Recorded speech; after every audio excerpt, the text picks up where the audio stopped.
Halo teman-teman, Assalamualaikum warahmatullahi wabarakatuh. Eh, Perkenalkan nama saya Hilmi Baturitsik. Eh, saya yang akan menjadi moderator pada presentasi psikologi komunikasi kali ini yang bertemakan model-model komunikasi. Sebelum kita masuk materi, saya ingin memperkenalkan anggota kelompok satu, yaitu kelompok kami. Ada saya sendiri, Hilmi Baturitsik, dengan NPM 006. Lalu ada Firda Putri Murita dengan NPM 0010 dan ada saudari Nur Amalia dengan NPM 0016.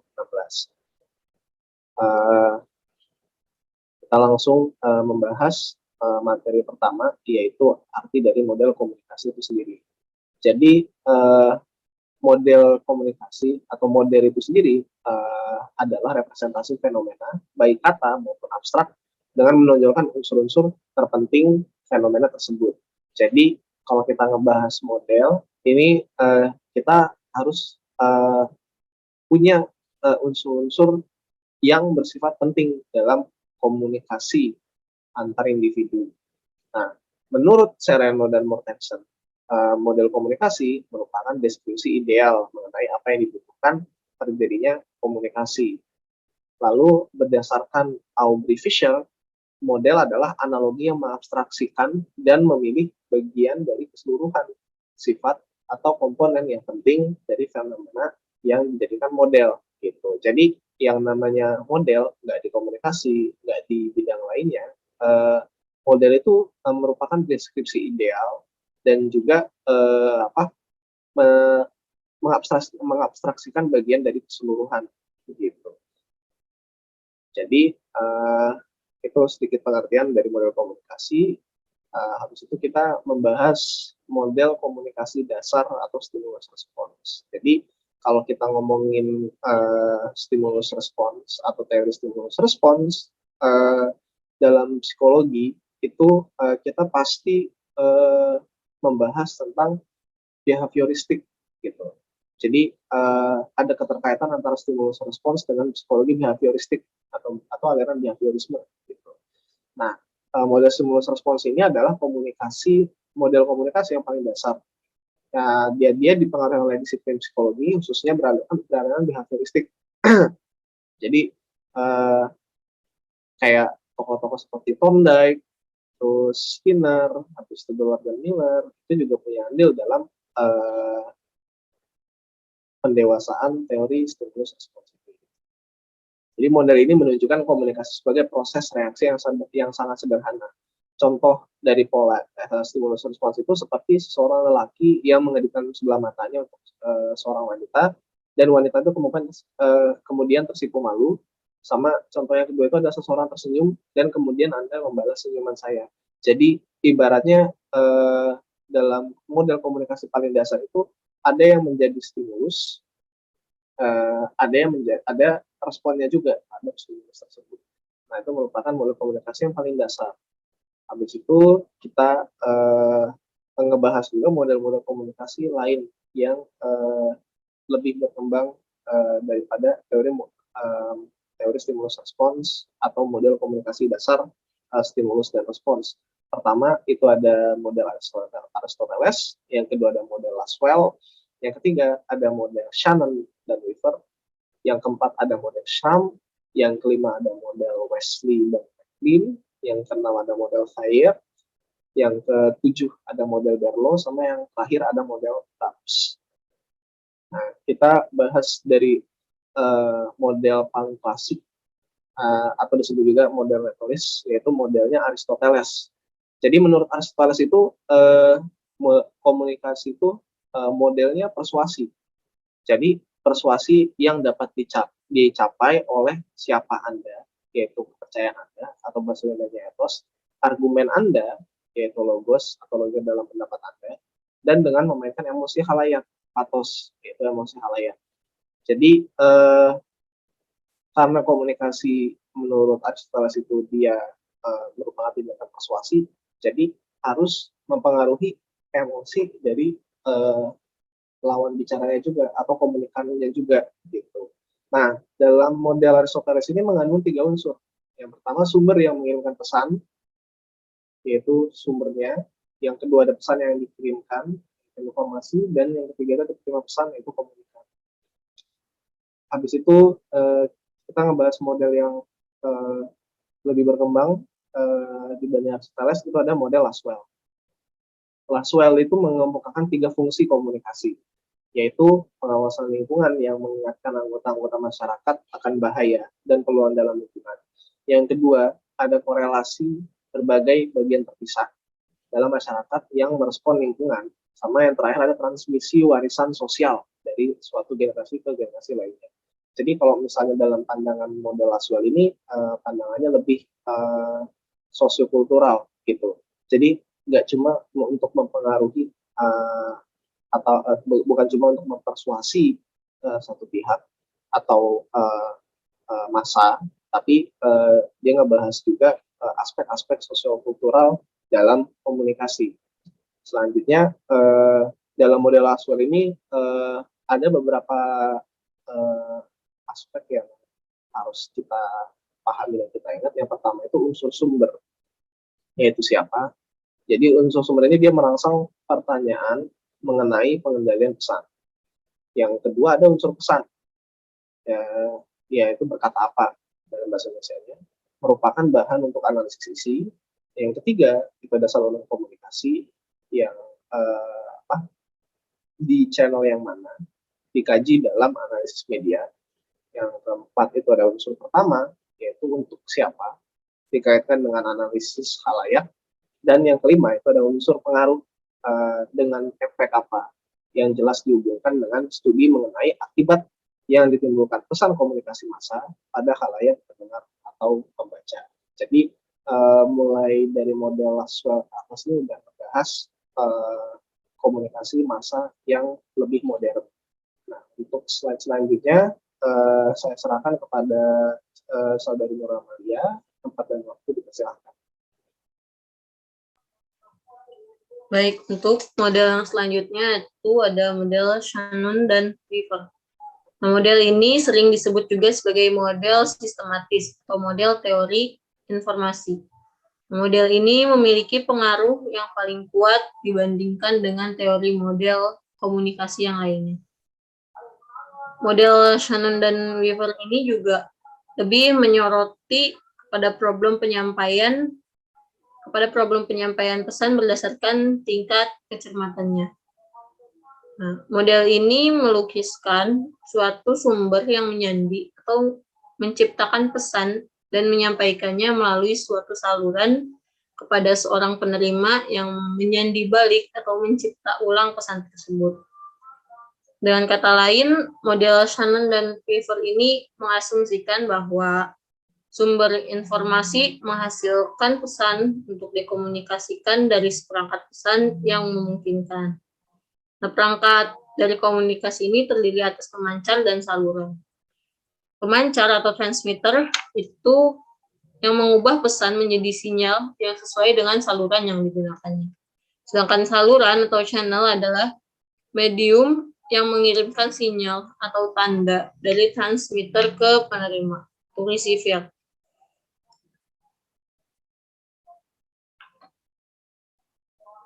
Next. Yang selanjutnya itu ada model SHRM. SHRM membuat serangkaian model komunikasi dimulai dari model komunikasi manusia yang sederhana, kemudian model yang lebih rumit, dan model tersebut memperhitungkan pengalaman dan individu yang mencoba berkomunikasi hingga ke tahap model komunikasi yang dianggap interaksi dan individu. Nah, dalam model SHRM ini ada 3 model komunikasi. Yang pertama, pengirim pesan dan penerima pesan. Model ini ada pada tahun 1940 yang merupakan salah satu teori komunikasi massa. Terus model yang kedua itu ada dari pengirim pesan, terus pesan tersebut tersampaikan ke penerima pesan. Dan yang ketiga ada relasional, itu di mana dari pengirim pesan, terus menjadi pesan tersebut tersalurkan ke media, dari media disalurkan ke penerima pesan tersebut. Nah, model ini kemudian dikembangkan menjadi pengirim pesan, terus pesan tersebut tersalurkan ke saluran ke media, terus disalurin lagi ke penerima dan menimbulkan efek.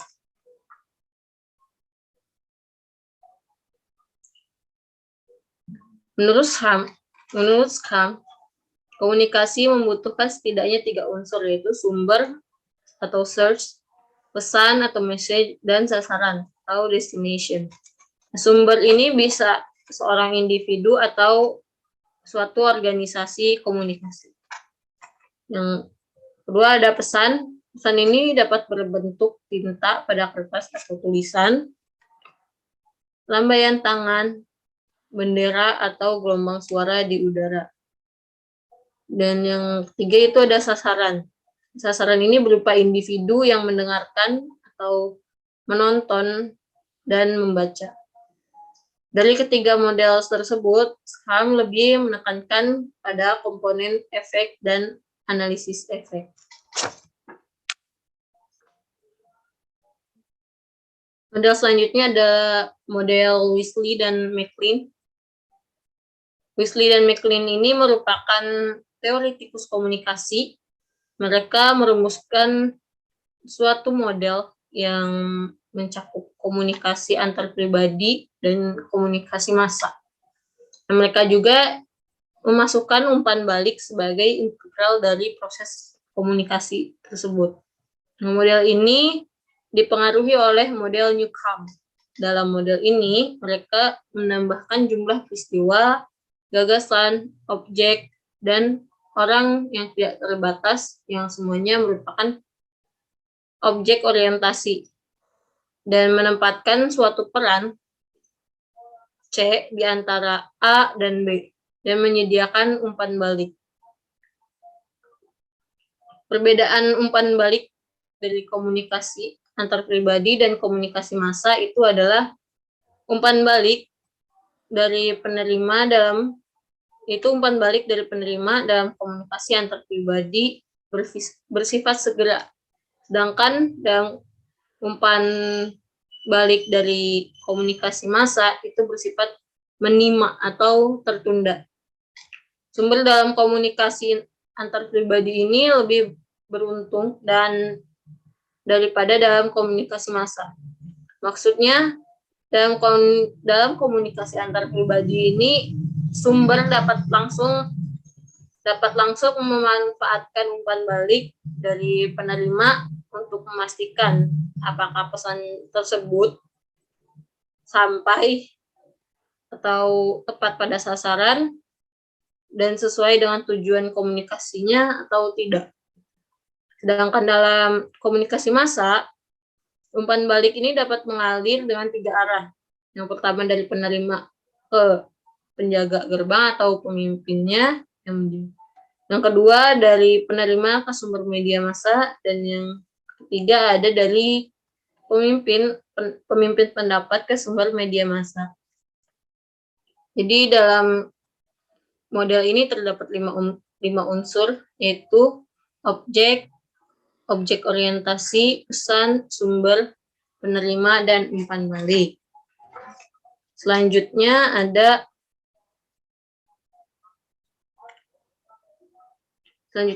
akan disampaikan oleh rekan saya, yaitu Firda Putri. Terima kasih, Ama. Saya akan melanjutkan presentasinya. Model Fire. Saya menekankan komunikasi sebagai proses yang dinamis, di mana individu menciptakan dan menginterpretasikan informasi yang dilihatnya sebagai sesuatu yang kompleks, dinamis, dan sangat pribadi. Untuk menekankan cara berpikir ini, saya mengusulkan konsep masuk ke dalam hitungan yang mampu dan masuk ke dalam hitungan yang lemah.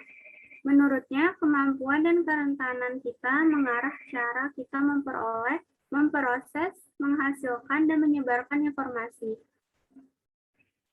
Next.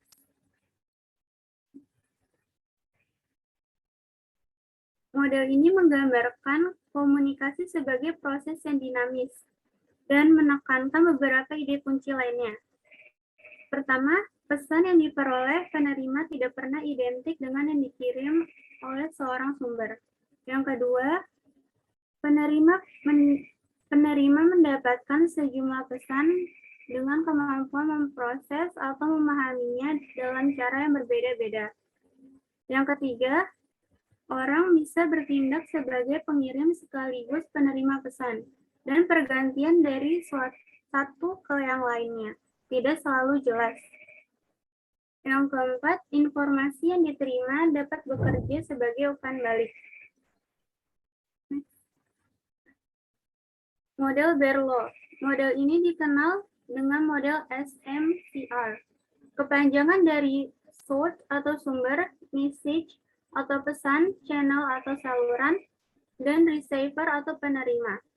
Menurut model Berlo, sumber dan penerima pesan dipengaruhi oleh faktor-faktor, yaitu keterampilan komunikasi, sikap, pengetahuan, sistem sosial, dan budaya. Pesan dikembangkan berdasarkan elemen, struktur, isi, dan kode. Model Berlo bersifat heuristik atau merangsang penelitian, karena merinci unsur-unsur yang penting dalam proses komunikasi. Model ini meneliti efek keterampilan komunikasi penerima dan penerima pesan yang Anda kirimkan kepadanya. Next. Model TOPS. Model komunikasi TOPS sesuai dengan konsep komunikasi sebagai transaksi yang mengasumsikan kedua peserta komunikasi sebagai pengirim dan juga sekaligus sebagai penerima pesan. Prosesnya bersifat timbal balik atau saling mempengaruhi.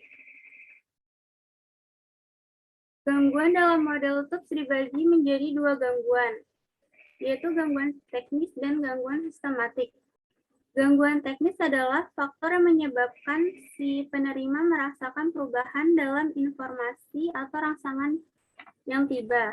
Gangguan ini dapat berasal dari pengirim pesan.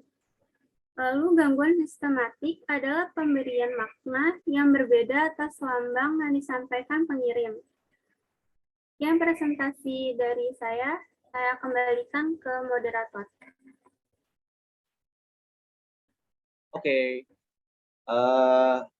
terima kasih kepada Saudari Ibda. Saya mewakili kelompok 1, izin undur diri dan mengucapkan sekian dari presentasi kami.